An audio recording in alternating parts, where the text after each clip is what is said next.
Welcome to Blue Ribbon Pines, home of the 2023 Majestic from East Bethel, Minnesota.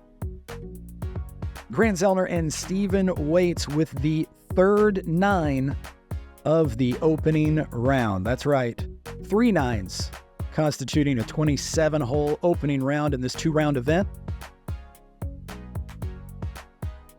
Steve Rico, Ryan Sheldon, Garett Everson, and Evan Smith are the foursome that we are trailing through these windy conditions at a beautiful facility here, just north of the metropolitan area of Minneapolis-St. Paul. We're at the 19th, a 760-foot par 4, Stephen. Driving range hole. There is a OB down by the basket and past the road. The road is in. But really just, see how far you can throw it. I like that they have the signs out there measuring distance. Really entices players. Garett Everson, first off the tee here at the 19th. He's the best positioned of our foursome in the field. I thought it was way over. Setting down just before the, I think there's a little creek through there maybe that just has vegetation growing up through it. A little windbreak maybe. A windbreak is probably practically useless on a day like this. Blustery conditions, and Stephen, you were telling me earlier about how this area, while it looks very wooded in this immediate vicinity of Blue Ribbon Pines, all around this area in all directions, lots of farming and fields, so nothing really obstructing the wind across the plains, and that might explain why in these wooded conditions we're not seeing what we usually see, which is the winds being tempered somewhat. Look at this, a 360 forehand. That turns into a roller because of the wind. He threw it through the gap. We measured it. It's close to almost 600 feet. He rolled through the gap. That is like, dude, that might be 650. Oh my Wow. Off the tee. Take it. Oh my God. Take it and run. Ryan Sheldon putting on a little bit of a show, even if it's partially unintentional. We're back with Steve Rico now throwing his second. Needs this to get down. I still can't get over the fact 360 forehand roller for almost 600 feet. Evan Smith showing what a challenge these winds are. That disc over on him in a hurry and perhaps out of bounds. We'll have to wait and see. Meanwhile, Garett Everson trying to carry the OB. Just getting there. Just over it. Inside circle. And this is Ryan's drive that he's throwing from. The road is inbound, so he's good here. Back now with Evan Smith. He was OB past the road in the woods. Bummer. Evan had clawed his way back to even par after a rough start.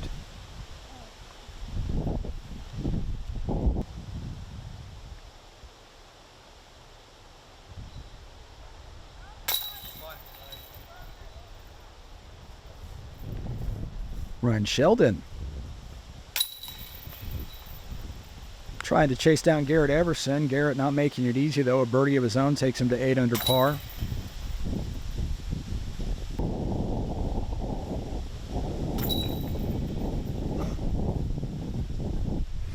A bogey and a par finish out the 19th, and we are to hole number 20.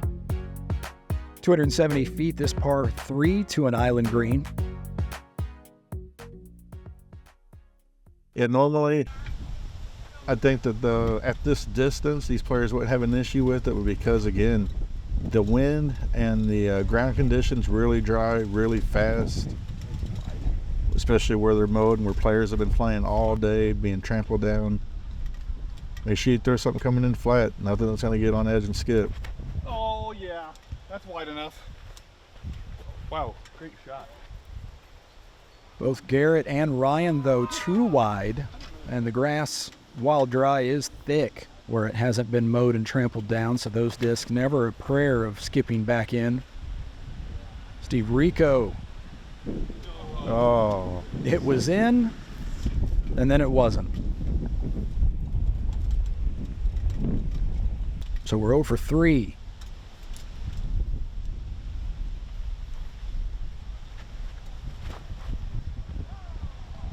this looks good.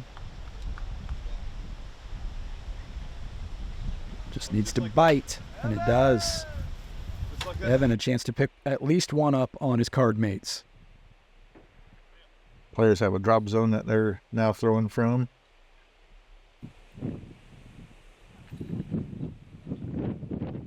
Garett at 8 under, he's really the only player that has a chance to get on our lead card tomorrow. And he's, I believe, tied for 4th when we started this. So he's battling up there with Michael Clark and a few others.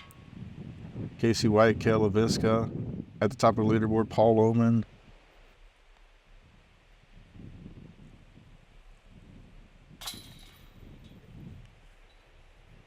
Rico, the first of our threesome that was OB to card the bogey. Evan Smith pays off being the only inbounds drive with a birdie.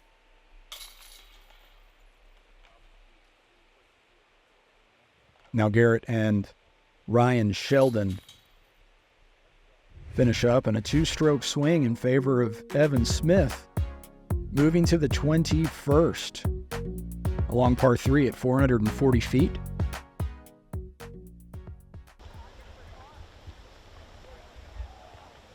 For the first time in a while, Evan Smith with the honors.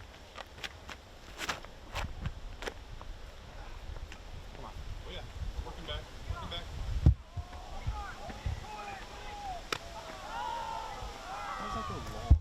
Love how much variance there is in this 27-hole layout. Like, we spent the first 15 holes in the woods, and now players have been out dealing with the wind and wide open conditions for these last few.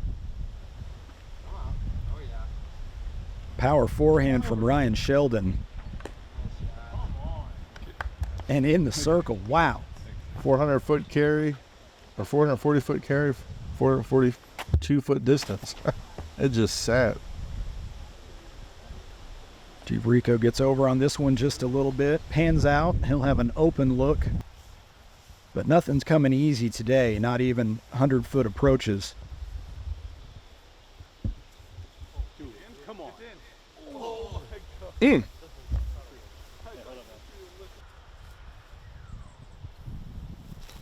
Everson flashes by the basket. Now Rico, a little short. We'll have a tester.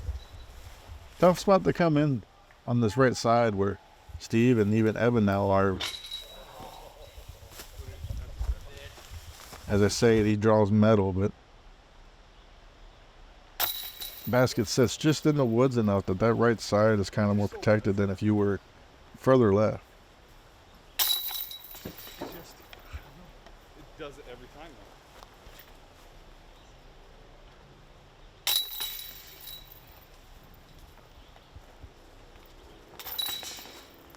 Garett Everson, Evan Smith, paying off the pars.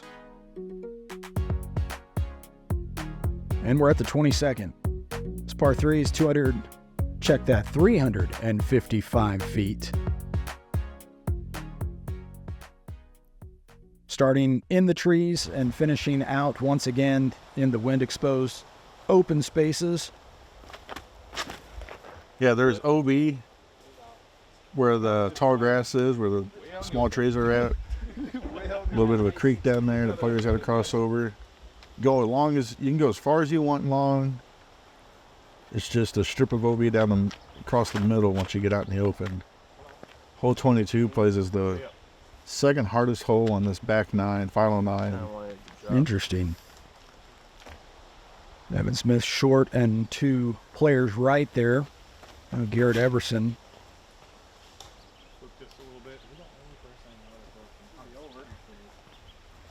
Hard to tell from the tee, if you got that distance to be able to clear those trees and the tall grass. Because of the hill, it's just slightly obscured. Rico also short and right. And the he did go out of bounds there. He took his light back a little bit within the rules to give himself a space away from that bush.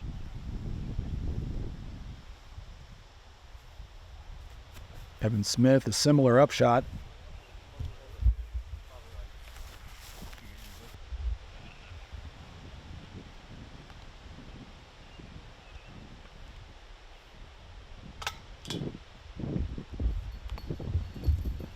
Everson a little off the mark.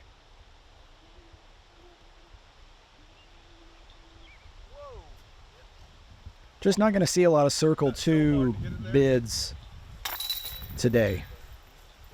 Hard to do with the wind and out in these open areas. I'm sure the players want them. I'm sure they're putting for them. And then there's just so much going on in the wind conditions that could make it hard hitting that right angle. Couple of bogeys, and we're at the 23rd. 478 feet, a par 4. Starts out pretty open, but ends pretty tight. A lot of bend at the end of this hole from right to left. Yeah, almost a Candy King shaped hole. Doesn't quite come all the way back around. Biggest challenge the players face is good positioning off the tee. You really want to get past the OB lake there. If you are left of it and short of it, you're going to have a tough play into the green.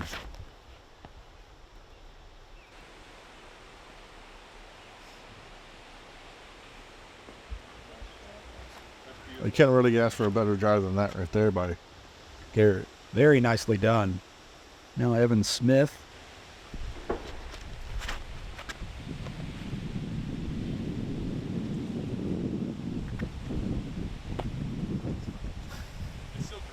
That'll do. It's gonna be so good.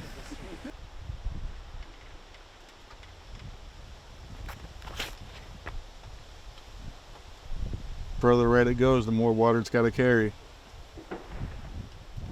He did get across it, just got across it there. Yes. Yeah, it's on dry land, yep. Oh boy, did he. Look at that. No more than 2 feet or so clear. Now Rico trying to knife in a forehand. That's going to leave him about 60, 65 short of the basket with some stuff in the way.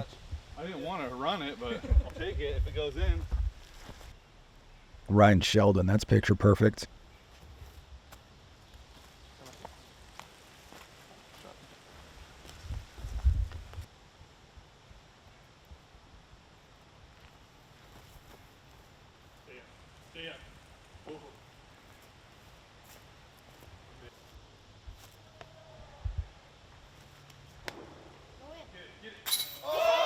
Bang!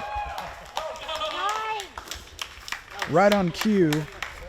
After I mentioned very few Circle 2 looks going in, Steve Rico, and maybe I'm still accurate. That might have been outside Circle 2. It was out there for sure. It almost looked like he was just trying to find a place to put the disc just to get it close to the basket, and it found the chains. Not a bad hole, really. 3 out of 4.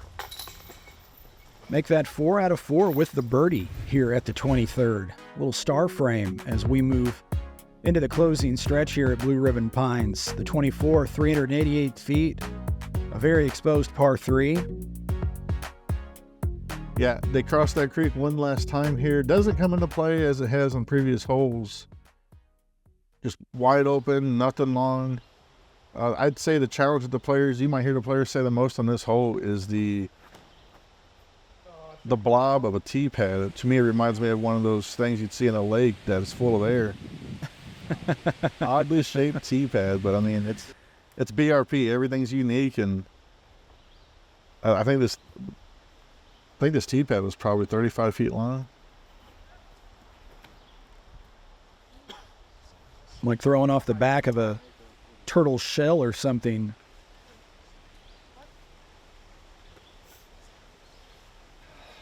Pretty good there from that distance, being circle's edge or better. Not a bad result from 388 feet. Evan Smith now looking to match or even improve on that result. With the shape that you can throw, the gap is kind of pointing out right of the basket, so the big forehand or the big hyzer is the backhand hyzer is the route. Really get up here and rip something. Steve Rico.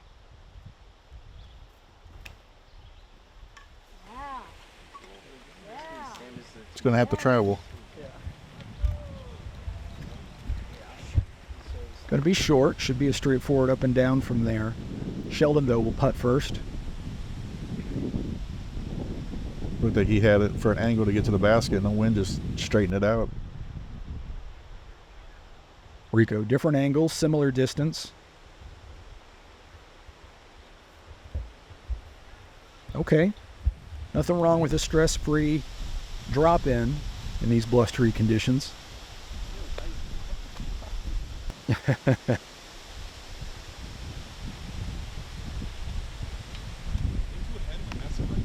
And both Everson and Smith, the wind just slamming those discs to the turf.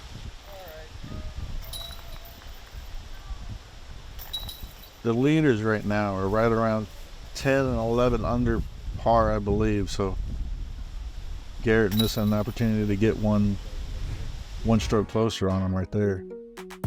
We go star frame to par frame, and then to the 25th. We're back in the woods again, 260 feet worth. Another one of those holes back on hole, I believe it was 7. We had a 7 or 8. We had a tree that was in the middle of the fairway. And that's how this hole was designed. That tree that fell there, intentionally left. You go above it, below it. Ryan Sheldon elects to hurdle the tree.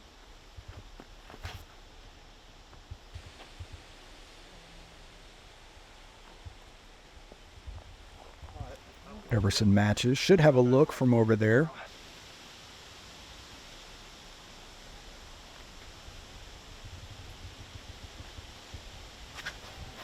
25's tee pad here is back around that shack again, so there's a good gallery behind and right of the basket, some seating areas, some outdoor tables, and a shared tee pad with hole 15. So a lot going on around the tee here, a lot of excitement to be had in watching these shots. Rico early and left, trying to get up and down to save the par. That'll work.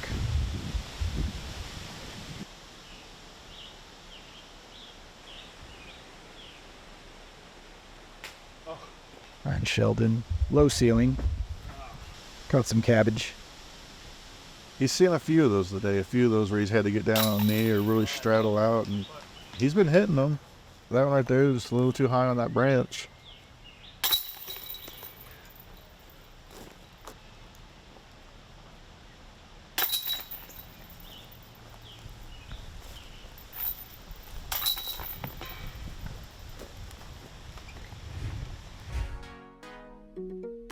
Just 2 holes remaining in this opening round, starting with this one, a par 4, 397 feet.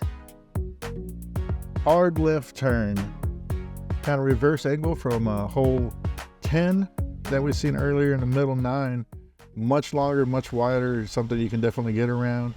But there is a mandel that the players have to clear right of. Garett, no issue with it there. Just kind of play into the corner. They really like a green Louise hole. That is an interesting formation there. It looks like not an elevated basket per se, but it's definitely above the rest of the playing surface due to those tiers. Ryan Sheldon early and left, and that's really problematic. He made the mando, hit the tree past the mando, and then kicked back on the wrong side of the mando. Okay.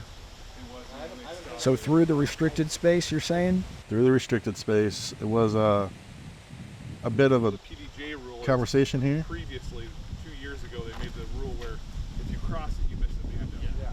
But I'm pretty sure they Think of that restricted space as a no-fly zone, But I'll play it both ways. regardless of how your disc approaches. Yeah, so that's what he brought up. He wasn't sure if he remembers the rule where they said if you cross the restricted space in either direction, it doesn't count. And so he threw provisionals here because, you know, the card just wasn't 100% sure. And if you're not sure, you know, as Robert Leonard would always say, provisional, provisional, provisional. So we'll see Ryan Sheldon playing out two different throwing sequences here, which you do also need to do. You need to play out both sequences. Of course, if they end up being the same score, it doesn't really matter. But if they were to end up being different scores for any reason, you need to make a note of both of those different scores when you find out which version of play was the proper one. Yeah, and to be clear, he played from the Mando and then from where his disc was at the lie, and right after this hole, they'll clarify the rules before they even get on the last tee pad and know that playing from the Mando was the correct play, and that's what he scores. Go.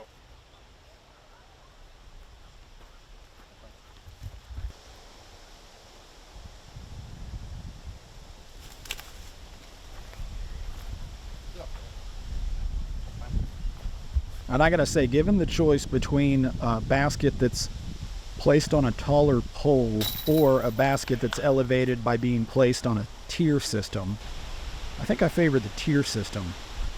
Yeah, when done right and as wide as this is, to where it's almost like it's on a mound per se, where you can be inside circle or so and not have like a vertical look at a putt. This isn't bad. I like these.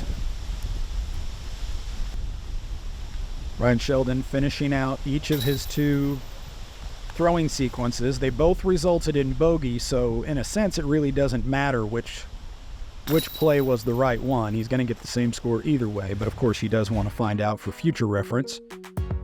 And we move on to the 27th, the final hole of this long opening round at the 2023 Majestic, 335 feet.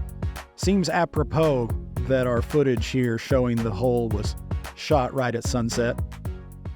Yeah, island green, toughest hole on this back nine, rightfully so with the wind they're facing. But shout out again to Parse Productions for providing some drone footage for us.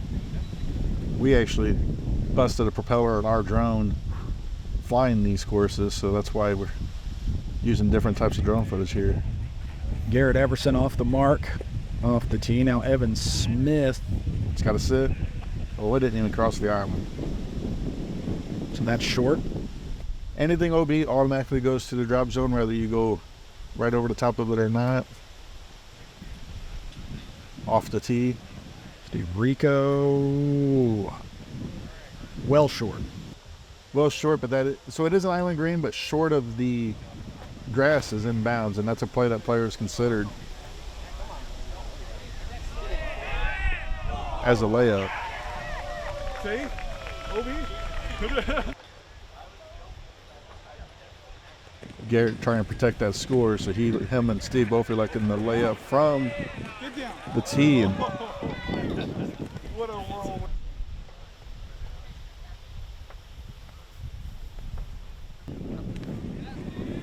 and it works. No harm, no foul. Get a par. To the drop zone, Evan Smith. Get over. Sit. Kind of like the use of that piece of wood as the edge of the drop zone. You can sort of put your foot up against it, almost like you're throwing darts.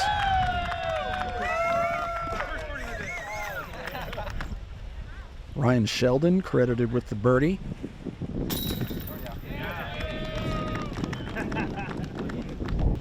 Glad to see these guys are still having fun. As heck of a round it was with the wind and the battling that they had out there. It's exhausting. But that'll do it for the opening round of the 2023 Majestic. Garett Everson leading the way by a substantial margin over his card mates. He's well positioned in the field. Everybody else with some work to do. You see Cale LaVisca, the hot round of day number 1 at 13 down. Casey White at 11. There's Garrett and Michael Clark rounding out what will be our lead card for the second and final 27-hole round of the 2023 Majestic. For Stephen Waits, I'm Grant Zellner. See you for continuing coverage.